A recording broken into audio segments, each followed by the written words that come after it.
Organisée par l'état-major général des armées dans la zone militaire numéro 4, région de Tambacounda, la manœuvre militaire Falémé 2020 est un exercice qui a pour but de tester les capacités des forces à remplir leur mission dans le cadre de la mise en œuvre de notre concept de défense. L'objectif est d'entraîner les unités, d'éprouver les matériels et les équipements et tester l'interopérabilité entre les différentes forces de sécurité. La manœuvre, dont l'organisation a été confiée à l'état-major de l'armée de terre, s'est déroulée en 2 phases. Une première dite zonale sous la conduite du colonel Simon Dour, commandant de la zone militaire.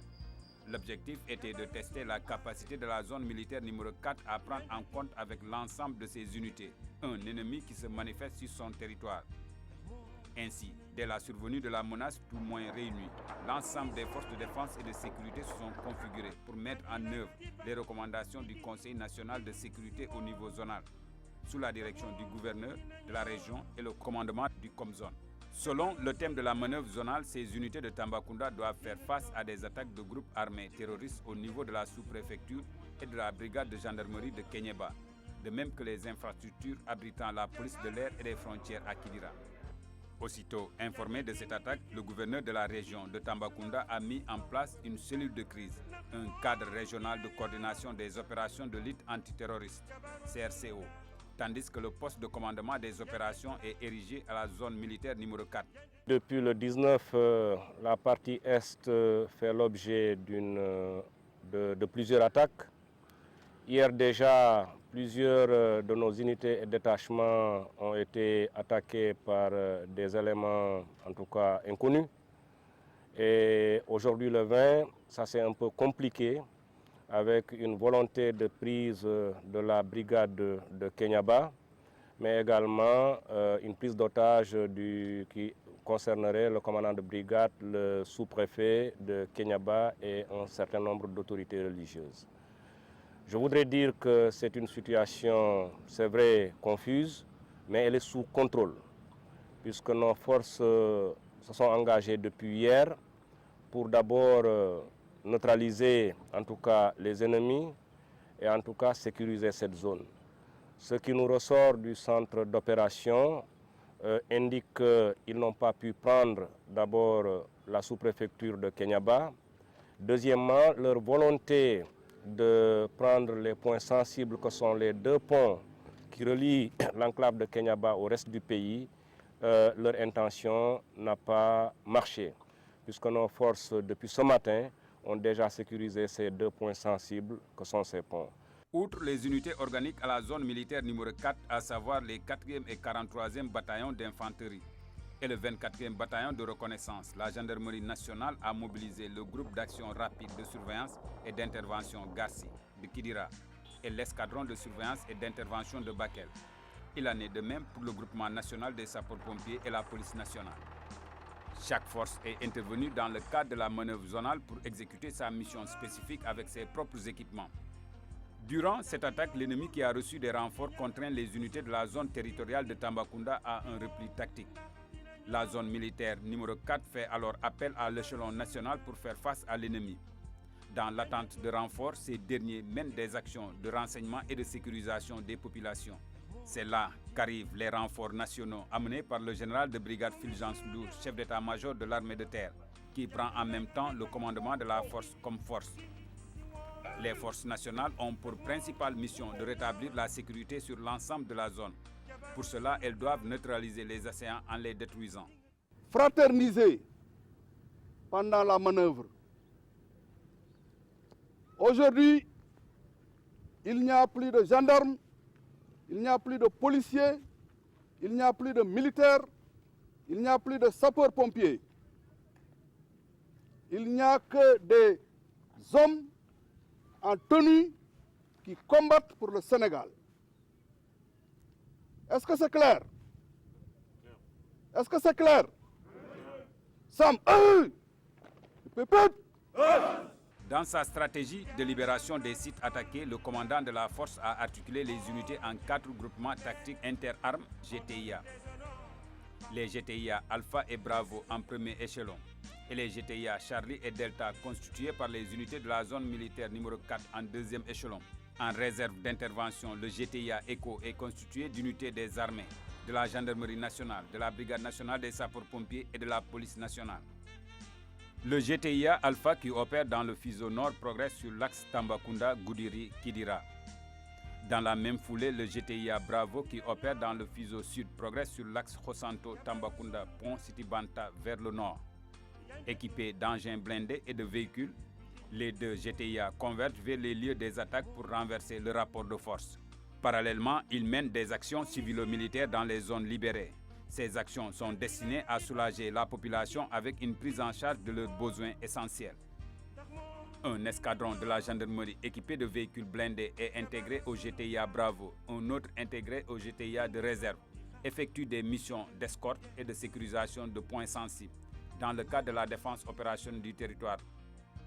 En situation de conflit, les éclaireurs précèdent toujours le gros des troupes. La stratégie du précurseur a été déterminante pour la conduite des opérations. Il y a d'abord l'intervention d'éléments spécialisés dans la recherche de renseignements sur le terrain où l'ennemi et l'exécution de missions particulières telles que la libération d'otages. Leur action est déterminante pour permettre au GTIA de mener à bien la mission.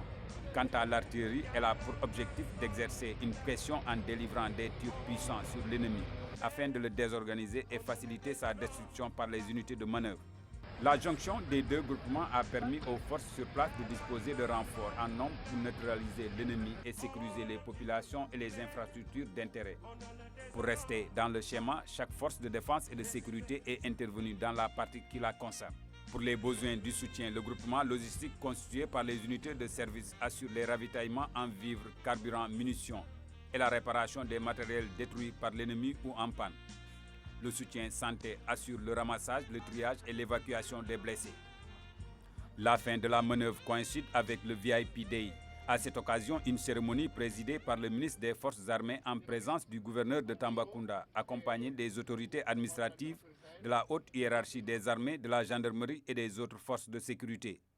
En tant que chef suprême des armées, le président de la République a défini un concept de défense et de sécurité. Il a conclu à l'idée qu'un État souverain comme le Sénégal ne peut pas sous-traiter sa sécurité. C'est la raison pour laquelle il a renforcé nos forces de défense et de sécurité dans les domaines les plus divers, mais dans 4 domaines fondamentaux. Au niveau des équipements, jamais notre armée, nos forces de défense et de sécurité n'ont eu autant d'équipements.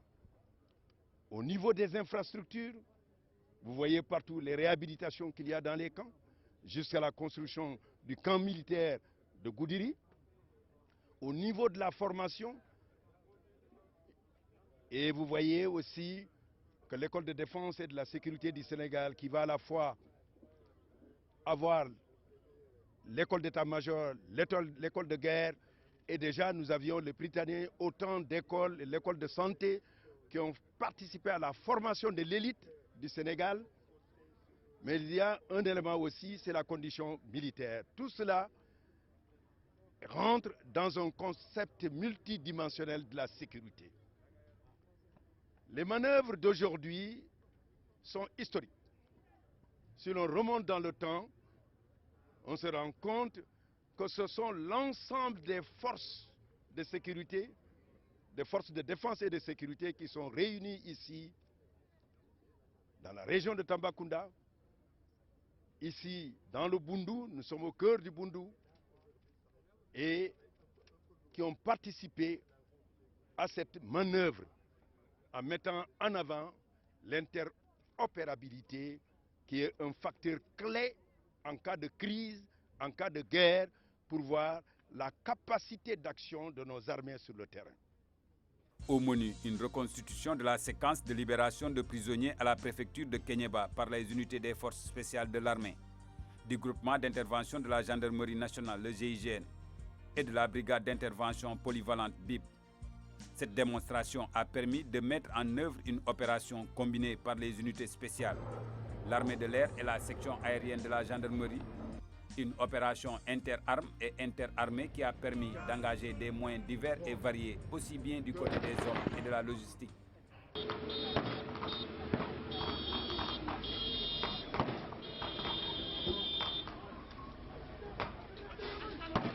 les manœuvres nous permettent plusieurs choses en même temps. Mais je vais citer seulement quelques aspects que je trouve importants que nous parvenons à prendre en charge en organisant des manœuvres. Le premier aspect a à voir avec les capacités que nous testons. Vous savez très bien que nos capacités sont diverses et nous devons les tester pour voir leurs performances, leurs limites et rectifier avant qu'il ne soit trop tard. Le deuxième aspect, c'est aussi renforcer l'interopérabilité qui doit exister d'abord entre les différentes armes, entre les différentes armées, entre les forces armées, mais aussi entre les forces de défense et de sécurité. Apprendre à travailler ensemble, huiler les mécanismes qui nous permettent de former une équipe solide.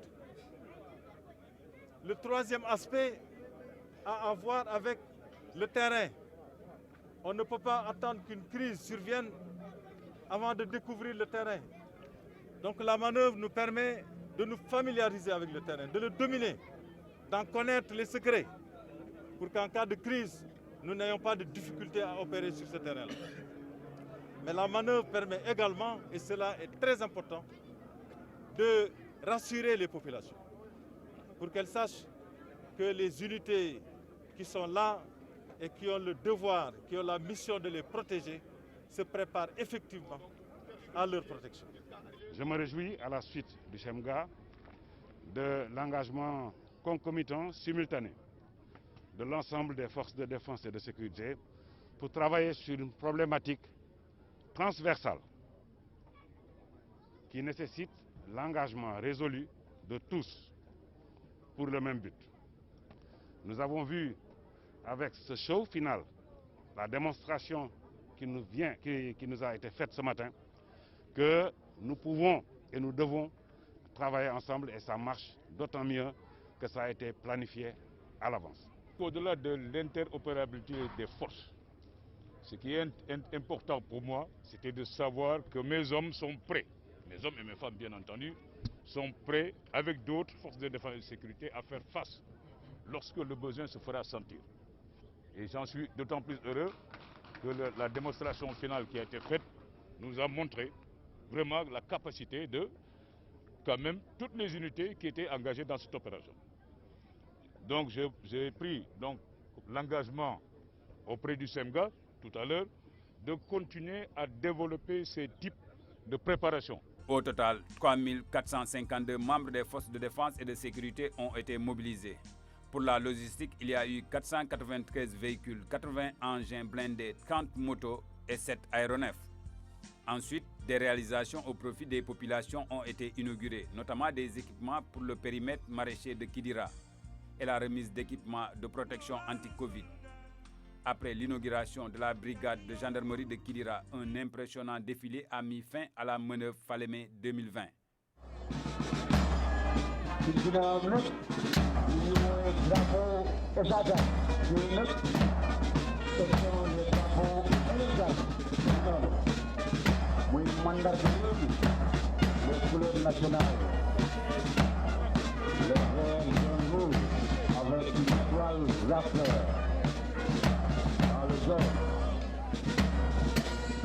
C'est parti.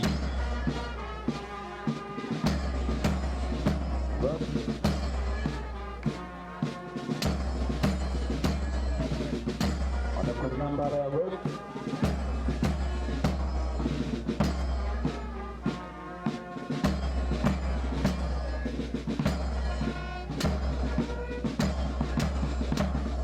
Voilà, on l'a rappelé tout à l'heure.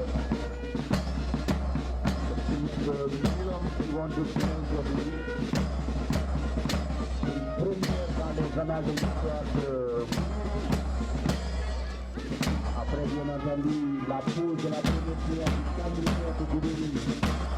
Il y a de cela quelques mois, car les Goudéry de